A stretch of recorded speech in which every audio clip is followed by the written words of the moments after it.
días, amados hermanos y amigos.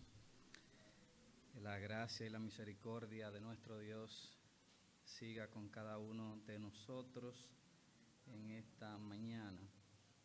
La última vez que estuvimos por acá, haciendo uso de la palabra, estuvimos hablando acerca del poder de la lengua, poder que la lengua tiene para destruir y el poder que esa misma lengua tiene para edificar.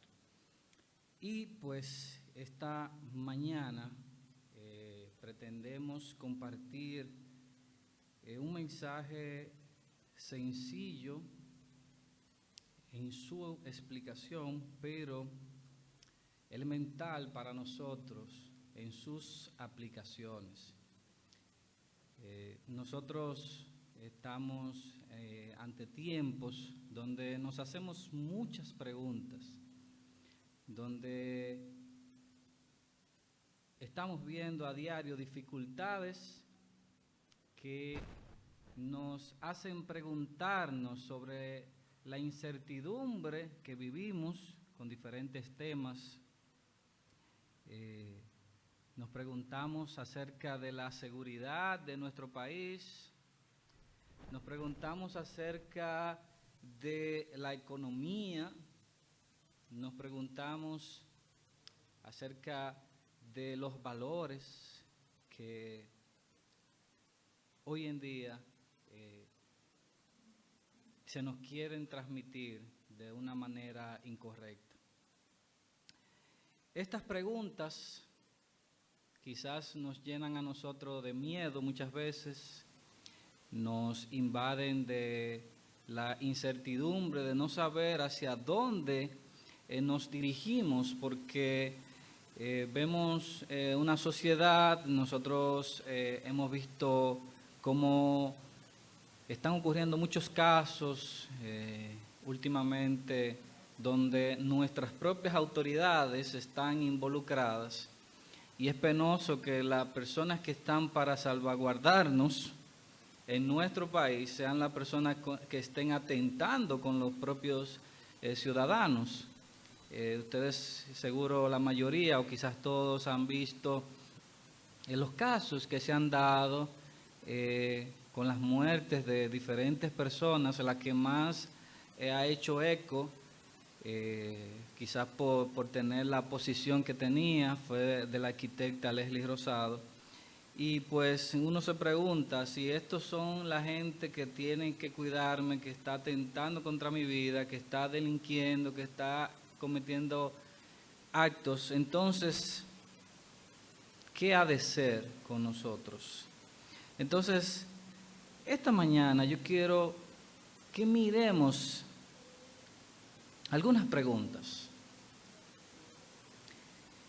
Y el tema que tenemos esta mañana son las preguntas más importantes. Como decía, en nuestras vidas hay muchas preguntas. Hay preguntas que son intrascendentes, que la respuesta no necesariamente nos aporte algo para nosotros continuar viviendo. Hay preguntas que nosotros no podemos dar el lujo de ignorar. Preguntas como ¿quién escribió la guerra del Peloponeso? ¿Cuántos átomos hay en la cabeza de una aguja? ¿O cómo se llamaba la perra pastora alemán de Hitler? O sea, saber la respuesta de esas preguntas y de muchas otras de este tipo no nos aporta absolutamente nada. Si uno se preguntara cuántos recibos de la luz uno paga con preguntas, con saber la respuesta de preguntas como esta, cuántos galones de gasolina uno echa, cuánto pago de renta uno pagaría, sabiendo estas preguntas, y simplemente la respuesta sería ninguna. Ahora bien, hay preguntas que nosotros no nos deberíamos dar el lujo de ignorar. Y hay una anécdota sobre un matemático que necesitaba cruzar de una costa a otra y calculó, como matemático al fin, que la vía más rápida para él llegar a su destino era a través de un barco, de una embarcación que cruzara del lugar de donde él se encontraba hasta el lugar donde él necesitaba ir. Entonces se dirigió a la costa, pero lamentablemente para él lo único que encontró fue a un señor preparando su pequeño bote, su pequeña yola, como nosotros le decimos. Le ofreció un dinero para que lo llevase a su lugar de destino. El señor de la yola aceptó, salieron en el trayecto y precisamente el tiempo no estaba muy favorable, las olas eran recias y el matemático impaciente le pregunta: ¿cuánto tiempo usted estima que nosotros llegamos a nuestro destino? A lo que aquel señor le responde: disculpe mi señor, pero apenas sé un poco de sumas, no más de ahí, no sé calcular tiempo ni distancia. A lo que el matemático le responde: usted ha perdido un tercio de su vida. Hay silencio por un momento, siguen las altas olas y en un descuido del matemático cae al agua. Y cuando aquel hombre se da cuenta, apenas queda una parte de aquel matemático hundiéndose, a lo que el Señor le vocifera: usted sabe nadar. Y el matemático lo último que responde: no. Y el yolero le dice: usted ha perdido su vida completa. El yolero había perdido un tercio, según el matemático, y el matemático había perdido su vida completa. Esta anécdota, como dije al principio, nos dice a nosotros que hay cosas que nosotros podemos ignorar, pero hay otras cosas que no podemos ignorar, ya que nuestra vida podría depender de ello. En las Escrituras nosotros encontramos muchas preguntas de diferentes tipos, preguntas retóricas que se realizan sin que nosotros esperemos una respuesta, porque ya de por sí entendemos que las respuestas están inmersas en la misma pregunta. Preguntas como Romanos 8:31, si Dios es por nosotros, ¿quién contra nosotros? Preguntas como la que hace Abraham en Génesis 18:25, ¿el juez de toda la tierra no ha de hacer lo que es justo? O en Job 14:14 que dice, si el hombre muriere, ¿volverá a vivir? Si el hombre muriere, ¿volverá a vivir? Estas son preguntas retóricas. También nosotros podemos encontrarnos con preguntas interesantes que podemos presentarlas o saberlas como un dato curioso. Quizás nos pueden aportar algo para nuestra vida, el propio hecho de saberlo. Preguntas como, ¿cuál es el único elemento de la tabla periódica que en su estado sólido pesa menos que en su estado líquido? ¿Alguien sabe la respuesta? Nosotros utilizamos eso a diario. El único elemento de la tabla periódica que en su estado sólido es más ligero, es menos pesado que su estado líquido. ¿Saben cuál es la respuesta? El agua. Si usted agarra la misma cantidad de agua en hielo y la misma cantidad en líquido, usted se va a dar cuenta que en líquido pesa menos. Luego todos los elementos pesan más en el estado sólido. Pero hay otras preguntas interesantes que nosotros podemos hacernos. Por ejemplo, ¿quién dividió la Biblia en versículos? Porque la Biblia, como la conocemos actualmente, no fue como se escribió. La Biblia se escribió como libros, no dividida en capítulos, no dividida en versículos. Ahora, un hermano inspirado por el Señor, a nuestro entender, llamado Henry Estienne, quien para ayudarnos a nosotros a delimitar los libros y organizarlos así como lo tenemos organizados, que nosotros pudiésemos citar tal libro, tal capítulo, tal versículo. Este hombre en el siglo XVI fue quien realizó este trabajo de dividir la Biblia como nosotros la tenemos el día de hoy. Hay preguntas que los jóvenes se hacen como ¿con quién me casaré? ¿Qué estudiaré en la universidad? En nuestra vida nosotros enfrentamos preguntas, ustedes lo saben, a uno le preguntan cuando uno está soltero, ¿cuándo vas a tener una novia? Cuando tienes la novia te preguntan ¿cuándo te vas a casar? En la escuela, ¿qué vas a estudiar en la universidad? Estudias en la universidad si vas a hacer una maestría, un posgrado. Te casas y la gente te pregunta ¿cuándo vas a tener tus hijos? ¿Tienes tus hijos? Créanme que yo estoy sufriendo de esto. Ya tengo 2 hijos que me nacieron de un golpe. Y hay gente que me está preguntando que cuándo voy a tener los próximos. Y uno se queda como, ¿por qué me están preguntando si yo apenas tengo, mis hijos tienen 5 meses? Pero la gente vive haciendo preguntas. Vivimos en un mundo que exige muchas preguntas. Y esas preguntas pueden que de la respuesta que nosotros tengamos a ella, nuestra vida esté estancada, avance, que la respuesta a esta pregunta nos permita a nosotros estar en una posición favorable o desfavorable. Ahora,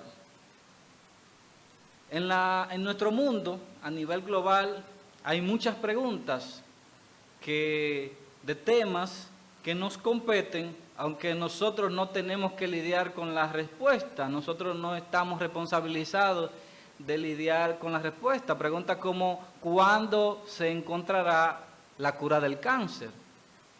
¿Cuándo se controlará el cambio climático y el calentamiento global? ¿Cuándo en el mundo disminuirá la corrupción, la delincuencia? Son preguntas importantes. Ahora, ¿son estas las preguntas más importantes?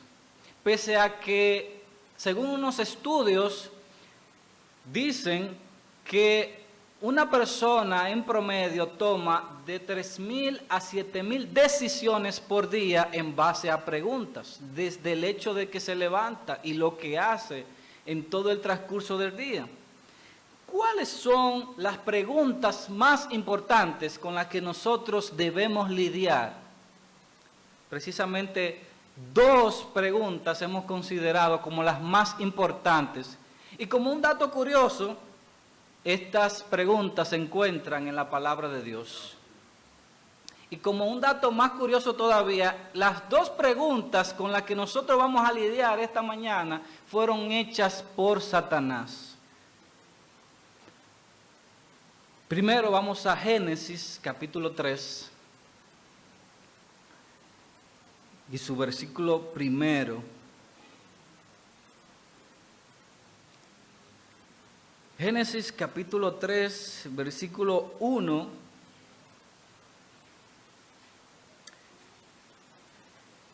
Leemos en el nombre de nuestro Señor. Dice Génesis capítulo 3, versículo 1, pero la serpiente era astuta, más que todos los animales del campo que Jehová Dios había hecho, la cual dijo a la mujer, con que Dios os ha dicho, no comáis de todo árbol del huerto.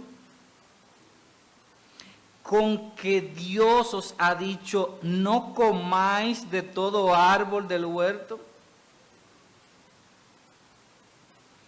Una pregunta aparentemente sencilla, inocente, inocua, pero con el poder destructivo de 1000 bombas atómicas. Una pregunta que aparentemente siendo inofensiva abrió una caja de Pandora de todos los males que nosotros tenemos que lidiar en el día de hoy. Todas las guerras que se han librado, toda el hambre, toda la homosexualidad, todo el lesbianismo, todas las malas influencias, las ideologías que se nos intentan plasmar, toda la delincuencia, toda la corrupción viene a través de esta pregunta, al Satanás haber introducido con astucia esta pregunta: ¿con qué Dios os ha dicho, no comáis de todo árbol del huerto? ¿Y cuál era la intención de Satanás a realizar esta pregunta aparentemente sencilla e inofensiva? Pues en primer lugar, lo que Satanás buscaba era disminuir la palabra de Dios, disminuir lo que Dios ya había dicho. Y es interesante, hermanos, en una ocasión leí una frase que decía: no dudes en la oscuridad lo que Dios ya te ha revelado en la luz. Porque el momento en el que uno está más cerca de obedecer la voz de Satanás es cuando hemos dejado de obedecer a la voz de Dios. Fue precisamente esta primera pregunta, este cuestionamiento de Satanás a la autoridad de Dios revelada, que abrió todos estos males que nosotros conocemos actualmente en la humanidad. Pero gracias a Dios, gracias que por su misericordia, por su bondad, las cosas no quedaron allí. La humanidad no quedó en la perdición. Dios tuvo que ejecutar su plan. No un plan que nació de forma imprevista dada la situación, sino que las propias Escrituras nos revelan que desde antes de la fundación del mundo estaba dispuesta para ser revelada en su tiempo. Dios tiene que hacerse hombre. Dios envía a su Hijo para rescatar a la humanidad perdida, sin esperanza, sin Dios. De la manera que, así como Satanás transformó el paraíso de nuestros primeros padres en un desierto, Dios, a través de su encarnación por medio de Cristo, la muerte y su resurrección, ejecuta una maravillosa obra que nos devuelve a nosotros la entrada nuevamente hacia Dios. Entonces, habiendo hecho esto, ¿cómo se efectúa? Porque la pregunta que hizo que ocurriese la caída de la humanidad, Dios tiene que reformularla. La desesperanza que entró a través del Edén necesita ser reformulada.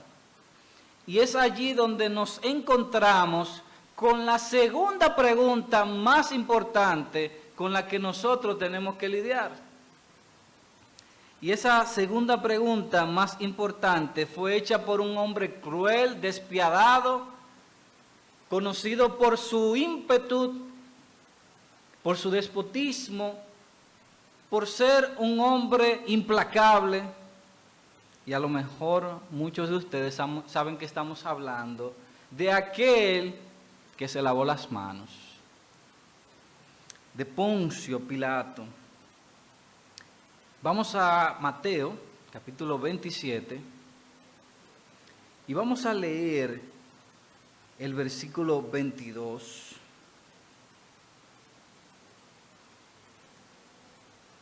Mateo, capítulo 27, versículo 22. ¿Alguien que se siente inspirado y que lea el versículo 22? Mateo 27, versículo 22.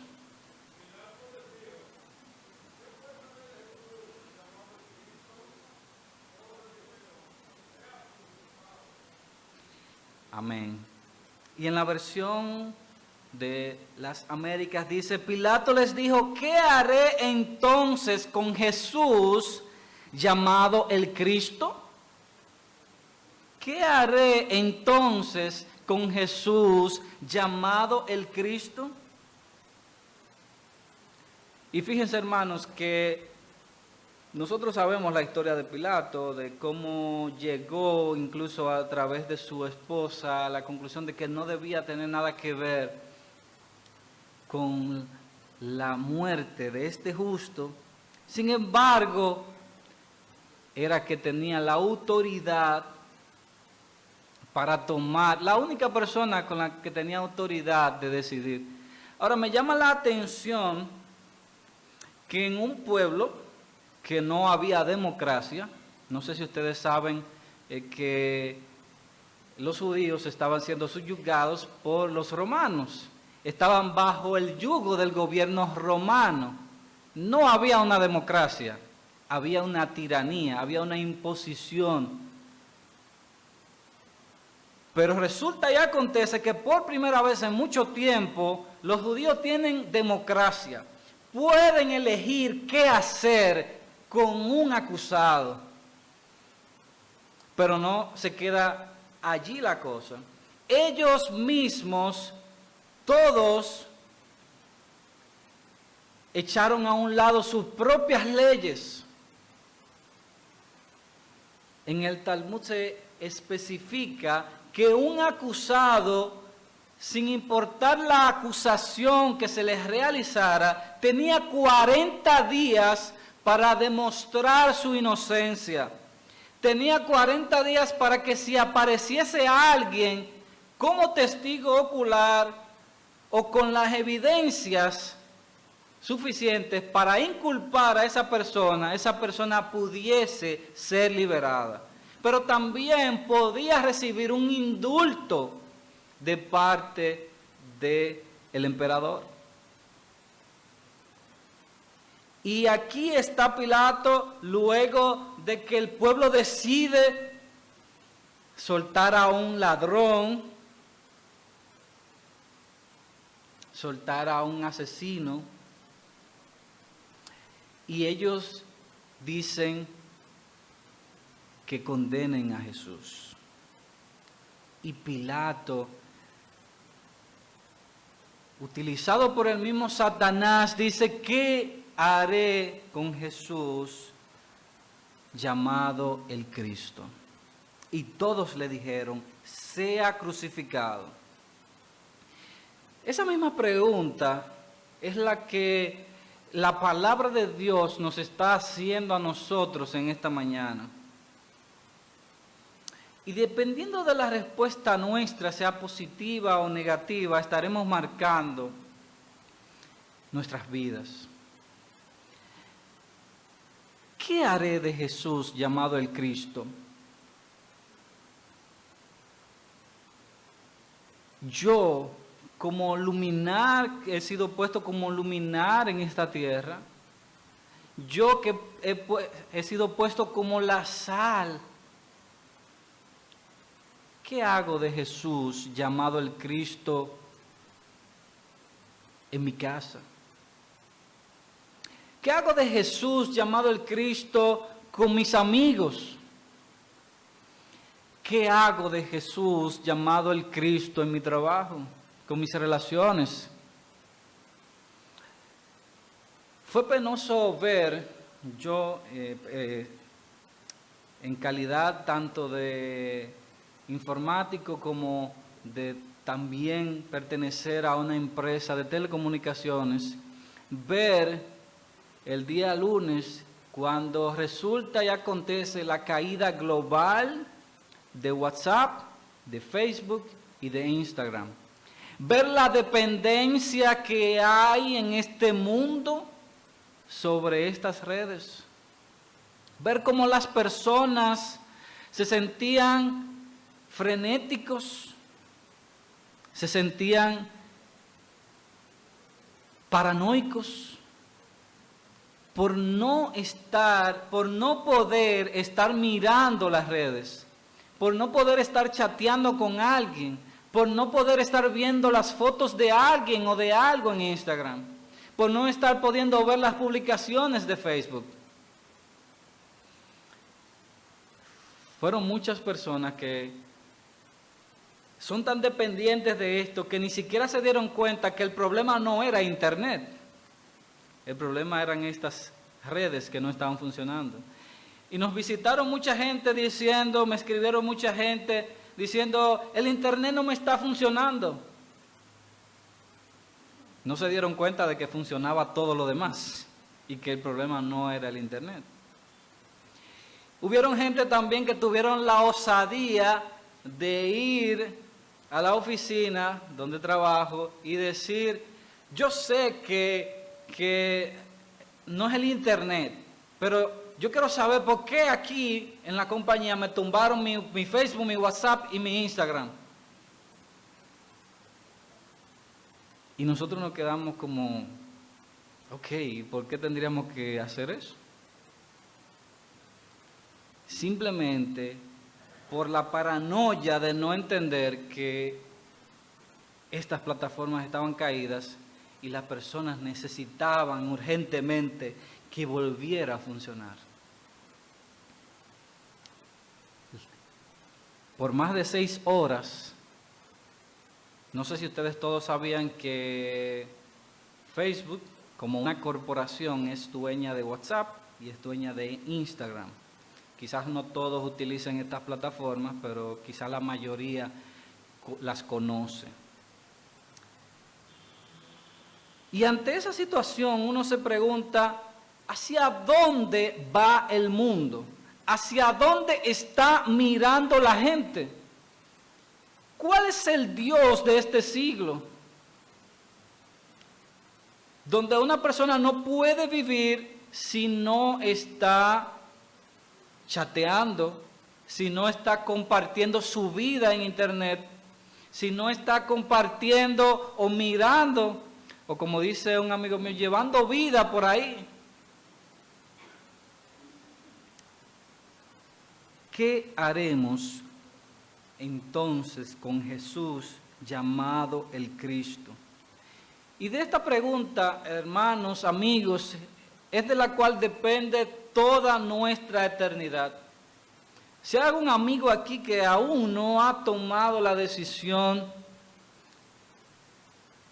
de recibir el perdón de sus pecados y echar mano de la vida eterna, de la respuesta a esta pregunta dependerá tu eternidad.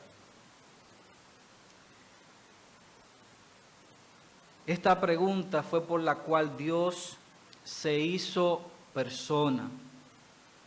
Esta pregunta fue por la que Cristo tuvo que librarnos del yugo del pecado, del rechazo, del vituperio, de la humillación. Cristo tuvo que hacerse, como dice Pablo en Filipenses, hecho semejante a los hombres y estando en la condición de hombre, se hizo obediente hasta la muerte y muerte de cruz. Y me encantó cómo mi hermano Benjamín expuso todo lo que implica estar clavado en una cruz. Al que no conoció pecado, se hizo pecado para pagar un precio por cada uno de nosotros. ¿Y saben qué? Esa es la razón por la que nosotros nos reunimos los domingos a ser parte con el pan, recordando su cuerpo partido, molido por nuestros pecados. Y a ser parte del vino, de su sangre derramada en rescate nuestro. De la única sangre con la capacidad de limpiar, de la única sangre capaz de cambiar el destino de una persona para siempre. El alto y sublime tuvo que dejar su trono de gloria y majestad y ser coronado en espinas. Pero lo mejor es que Él vive y reina para siempre, por los siglos de los siglos.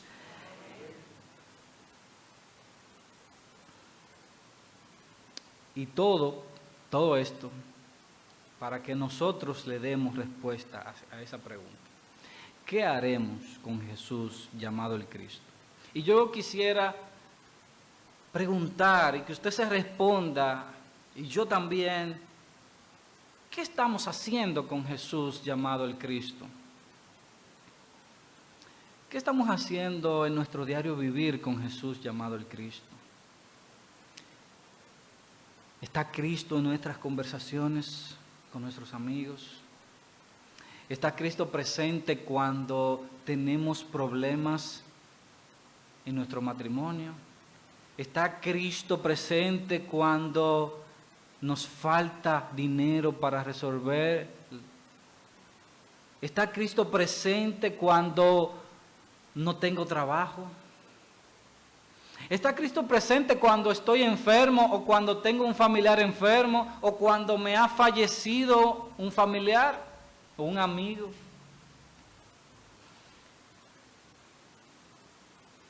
¿Está Cristo en mi trabajo? ¿Está Cristo en la universidad mientras estudio? ¿Qué haremos de Jesús llamado el Cristo? En primer lugar, el llamado nuestro en esta mañana es que miremos una vez más a la cruz, que miremos su sacrificio mostrado allí, que fue en rescate nuestro. Que miremos que el que no tenía mancha ni contaminación, recibió en sí mismo toda la culpa nuestra. Hermanos, no sé si nosotros nos detenemos a pensar, y a veces es penoso ver cómo la gente a la cual se le predica se toma tan a la ligera el tema de la eternidad. ¿Cómo tú le preguntas a una persona dónde tú vas a pasar la eternidad? Y haya personas incluso que sean conscientes, porque hay muchas personas que son conscientes de que van para el infierno. No hacen nada para cambiar esa condición. Pero hay un papel importante que nosotros jugamos en esto. Y es, ¿qué hacemos nosotros con Jesús? ¿Cuál es el ejemplo que nosotros damos de nuestro Señor a los demás? Es penoso, hermanos, que nuestras actitudes muchas veces predominan ante el hecho de que nosotros somos creyentes, hijos de Dios. Es penoso que a veces nuestras ideas sobresalgan ante el hecho de que yo debo mostrar la luz de Cristo. Es penoso que ante una situación que quizás no me favorezca, por decir la verdad, nosotros prefiramos negar nuestra fe. ¿Qué estamos haciendo con Jesús llamado el Cristo?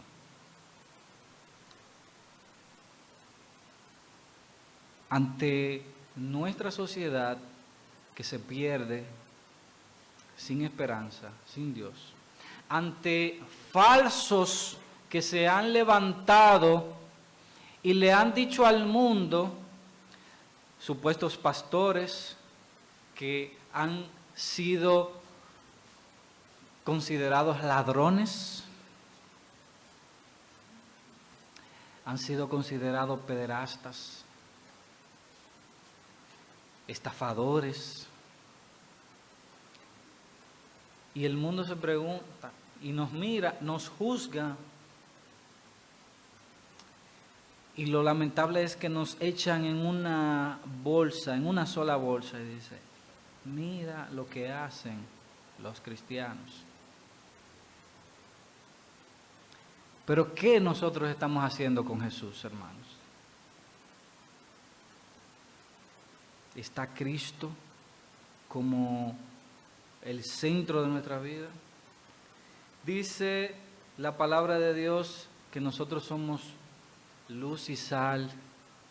Y me llama la atención cómo la palabra de Dios dice que la luz no se esconde ni se pone debajo del almud. Ustedes saben que para qué se utilizaba esta palabra almud en la antigüedad. Se utilizaba para identificar una medida alta o baja. Y ustedes saben que si uno enciende una lámpara, si la intención nuestra es que esa lámpara alumbre lo más posible, ¿qué uno hace? La pone en un lugar alto. Los faros que deben guiar a las embarcaciones están altos, en un almud de una medida alta. Si nosotros queremos que no alumbre, nosotros lo pondríamos en un lugar bajito, porque mientras más bajo, menos va a abarcar, menos se va a extender la luz. Pero el llamado nuestro es que nuestra luz alumbre para que todos los hombres vean que nuestras obras vienen de Dios.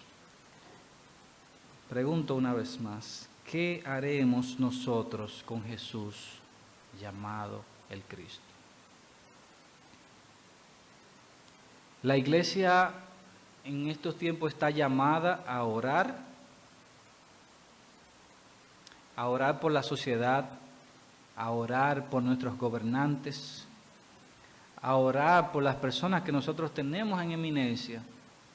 Y aun si las cosas en nuestro país no mejoran, nosotros no tenemos que preocuparnos por las preguntas que realizamos al principio, porque la respuesta nuestra debe ser firme, segura, ante que nosotros tenemos un Dios que nos ha dado su palabra no cambia.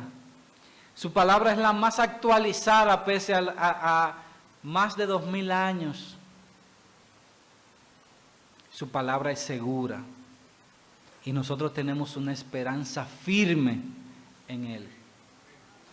Una esperanza verdadera, no una esperanza incierta como los gobiernos de turno, como los hombres que supuestamente prometen solucionar todas las quejas, todas las preguntas que uno hace ante lo que uno ve en nuestra sociedad. Nuestra confianza, nuestra seguridad debe estar puesta en el Señor. Mi amado hermano, mi amigo,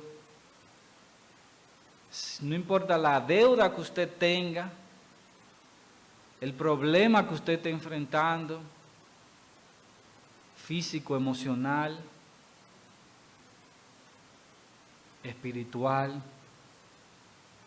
ponga su confianza en la mano de Jesús. Pregúntese en esta mañana, ¿qué estoy haciendo con Jesús, llamado el Cristo? ¿Están mis acciones crucificándolo de nuevo, enviándolo nuevamente a la cruz? ¿O están dando gloria, honra a su nombre? De esta manera concluyo. De la respuesta a esta pregunta, si usted no es creyente, va a depender su eternidad. Y si usted es creyente, va a depender de que su vida vaya de un nivel en gloria al siguiente, de que su gozo no se apague, de que su vida, de que su crecimiento espiritual vaya en aumento, o usted vaya enfriándose cada vez más. Vamos a orar. Padre Celestial, gracias por tus infinitas misericordias. Gracias porque aun cuando el pecado abundó en la humanidad, cuando la humanidad cayó en pecado, cuando Satanás logró engañar, tú ya tenías un plan desde antes de la fundación del mundo para rescate nuestro. Gracias por Cristo. Gracias porque por su amor, por su misericordia, por su entrega, por echar sobre Él la culpa de nuestro pecado, lo que nosotros debíamos pagar, hoy podemos llegar delante del trono directamente y hallar gracia ante ti.